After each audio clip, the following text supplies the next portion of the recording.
Media మిత్రులకు నమస్కారం.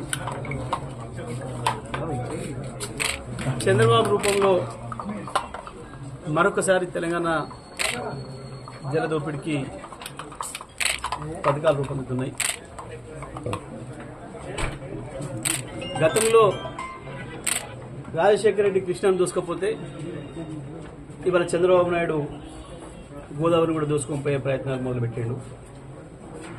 దురదృష్టం ఏమంటే తెలంగాణకు మొదటి నుంచి ద్రోహం చేసిన పార్టీలు కాంగ్రెస్, తెలుగుదేశంలే అయితే ఆ రెండింటి కలయికతో పుట్టిన హైబ్రిడ్ కలుపు ముక్క రేవంత్ రెడ్డి ఈ సమయంలో తెలంగాణకు ముఖ్యమంత్రి ఉండడం అనేది తెలంగాణ ప్రజల దురదృష్టం.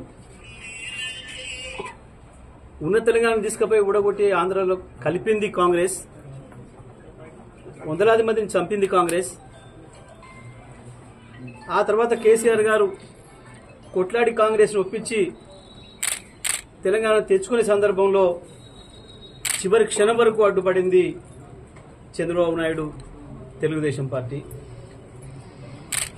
తెలంగాణలో అనేక మంది చావులకు కారణమైంది, తెలంగాణలో ఆకలి చావులకు కారణమైంది, తెలంగాణలో కరువు కాటకాలకు కారణమైంది, తెలంగాణ వలసలకు కారకమైంది తెలుగుదేశం, కాంగ్రెస్లే. ఆ రెండింటి నుంచి ఈ రెండు దుర్మార్గమైన పార్టీల, సమైక్యాంధ్రవాదుల పెత్తనం ఉన్న పార్టీల కలయికతో వచ్చిన దుర్మార్గమైన హైబ్రిడ్ కలుపు మొక్క రేవంత్ రెడ్డి ఇక్కడ ఉండడం అనేది ఇవాళ తెలంగాణ ప్రజలు శాశ్వతంగా మళ్లీ కరువు కూరలు పడే పరిస్థితి తీసుకొస్తా ఉంది. రేవంత్ రెడ్డికి నదులు ఎక్కడున్నాయో అర్థం కాకపోవచ్చు, నదుల బేసిన్లు తెలియకపోవచ్చు, కానీ స్పష్టంగా ఒకటైతే తెలుసు, తన రాజకీయ అవసరాల కొరకు వేటినైనా అమ్ముకోగలిగిన శక్తి ఉన్నోడు, ఎటువంటి దుర్మార్గానికైనా ఒడిగట్టగలిగిన శక్తి ఉన్నవాడు, తన రాజకీయ ఎదుగుదల కొరకు ఏ ప్రయోజనాలనైనా పనంగా పెట్టగలిగిన వాడు రేవంత్ రెడ్డి. తెలిసే ఇవ్వాల కృష్ణ పోయింది, కృష్ణార్పణమే అయింది, ఆంధ్రార్పణమే అయింది. రాజశేఖర రెడ్డి దుర్మార్గంగా 350 టీఎంసీల నీళ్లన పాల్గిన ప్రాజెక్టులను కట్టి కృష్ణ దోసుకపోతుంటే ఆనాడు ఈ కాంగ్రెస్ ప్రభుత్వం వీరెవరు మాట్లాడలేదు, తెలుగుదేశం కూడా ఎప్పుడు ఒక మాట మాట్లాడలేదు. ఆ రోజు గోదావరి ఉంది మీకు అని మాట్లాడినరు, ఇవాళ గోదావరిని కూడా దోసుకుపోయే ప్రయత్నం చేస్తూ ఉంటే రేవంత్ రెడ్డి అతి నీచంగా, ఒక ముఖ్యమంత్రి కాదు కదా, ఒక మామూలు గ్రామీణ నాయకుడు కూడా మాట్లాడలేని స్థితిలో మా నీళ్లు మమ్మల్ని వాడుకొని ఇస్తే మీకు అవకాశం ఇస్తాం, ఇంతకు మించిన దరిద్రపు కొట్టు మాట ఇంకొకటి ఉండదు. మన నీళ్లు మనం వాడుకోవడానికి వాడేవాడు అవకాశం ఇచ్చేది, వాడేవాడు మనకు అనుమతి ఇచ్చేది. మనవి కదా నీళ్లు, మన హక్కులు కదా. ఎందుకు ఆ రకంగా రేవంత్ రెడ్డి ప్రాధేయపడుతున్నాడు? తన పదవిని కాపాడుకోవడం కొరకు తప్ప ఇంకొకటి కాదు. మోడీతో అక్కరుంది, మోడీతో అక్కర తీరాలంటే చంద్రబాబు నాయుడు కావాలి. కాబట్టి చంద్రబాబు నాయుడు తెలంగాణ ప్రజల్ని మొత్తం దోసుకపోయినా రేవంత్ రెడ్డికి బాధ లేదు, తన పదవి తను కాపాడుకుంటే చాలు. కానీ ఎట్టి పరిస్థితుల్లో కూడా ఈ దారుణాన్ని బీఆర్ఎస్ సాధించదు, కేసీఆర్ సాధించడు. కేసీఆర్ నడుం బిగిస్తే తప్ప, కేసీఆర్ మరొక ఉద్యమాన్ని ప్రారంభిస్తే తప్ప ఈ జలదోపిడి ఆపడం ఎవరి వల్ల కూడా కాదు. తప్పకుండా మళ్ళీ పాము మింగిందనుకున్న తెలంగాణను ఏ పాముకు అర్థం కాకుండా బయటికి తీసుకొచ్చి, పాము నోట్ల నుంచి బయటికి తీసుకొచ్చి తెలంగాణకి ఏదైతే జీవితాన్ని ఇచ్చిండో మళ్ళీ అదే కేసీఆర్ నడుం బిగించాలి, తెలంగాణ నీటి హక్కుల్ని కాపాడాలి. నిజమే తొందరపడితే బాగుండదని సంవత్సరం ఓపిక పట్టిండు. రానే రాట్లేడు కేసీఆర్, వస్తలేడు, మాట్లాడిన రేవంత్ రెడ్డి ఒక్కరోజు కేసీఆర్ వచ్చి మాట్లాడిపోతే నిన్న మొన్న ఏడుస్తున్నాడు, బీద ఏడుపుడు ఏడుస్తున్నాడు. ఏదో పిల్లగాడు కొత్తగా వచ్చిండు కదా పోనీ అని అనుకోవట్లేడు, ఒకటే సభ కదా కేసీఆర్ పెట్టింది, ఒకటే రోజు కదా. ఇంకెన్ని రోజులు ఇస్తారు నీ అరాచక పాలనకి? ఇంకెన్ని రోజులు అవకాశం ఇస్తారు? తెలంగాణ హక్కుల్ని నువ్వు ఆంధ్రాకి అమ్మేస్తుంటే చూస్తే ఎట్లా కూర్చుంటారు కేసీఆర్ గారు?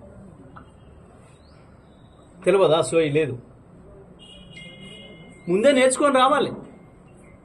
పబ్లిక్లో పెట్టుకొని పరువు తీసుకొని దాని నుంచి బయటపడడం కొరకు కేసీఆర్ గారి మీద, హరీష్ రావు గారి మీద, కేటీఆర్ మీద, ఇంకోరి మీద బీఆర్ఎస్ పార్టీ మీద అవాకులు చివాకులు పేలి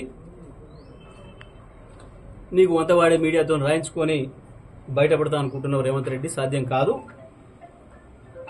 తెలంగాణ ప్రజల తిరుగుబాటు ఎట్లా ఉంటుందో చరిత్ర చాలా చూసింది. పెద్ద పెద్ద నియంతలే పోయినరు. ఇలాంటి చిన్న కుక్కముద్దు పిందెలు తెలంగాణ ప్రజల చైతన్యం ముందట ఏం నిలవడలేరు.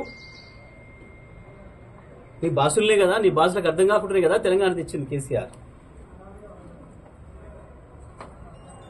ఇవాళ దొంగ పోలీసు ఒకటైనట్టు చంద్రబాబు నాయుడుతో నువ్వు పొత్తు కలిసి తెలంగాణ ప్రజలకు చేస్తున్న ద్రోహం అంతా ఇంత కాదు. కానీ ఎట్టి పరిస్థితుల్లో కూడా బీఆర్ఎస్ పార్టీ అనుమతించదు. మోడీ, చంద్రబాబు, రేవంతుల కుట్రల్ని తిప్పికొట్టి తెలంగాణ ప్రజలందరినీ ఐక్యం చేసి తెలంగాణ హక్కుల్ని కాపాడడంలో కేసీఆర్ బతుకున్నంత కాలం ఏ ఇబ్బంది కూడా ఉండదు. కేసీఆర్ ఉండగా తెలంగాణ ప్రజలకి ఏ నష్టం కూడా రాదు. కావచ్చు, కిషన్ రెడ్డిలు కావచ్చు, రేవంత్ రెడ్డిలు కావచ్చు, ఇవన్నీ కూడా ఒక్క త్రాసు ముక్కలే. ఏ ఒక్కడికి కూడా తెలంగాణ ప్రజల పట్ల సోయిన వాళ్ళు కాదు. అసలు ఈ దేశంలో జాతీయ పార్టీలు ఎప్పుడు తెలంగాణకు న్యాయం చేయలేదు. ఆ తర్వాత వచ్చిన తెలుగుదేశం పార్టీ ఇంకా పెద్ద ద్రోహి అయింది. తెలంగాణ ప్రజల హక్కుల్ని కాపాడింది కేవలం కేసీఆర్, టీఆర్ఎస్ పార్టీ తప్ప ఇంకోరెవరు కాదనేది సత్యం.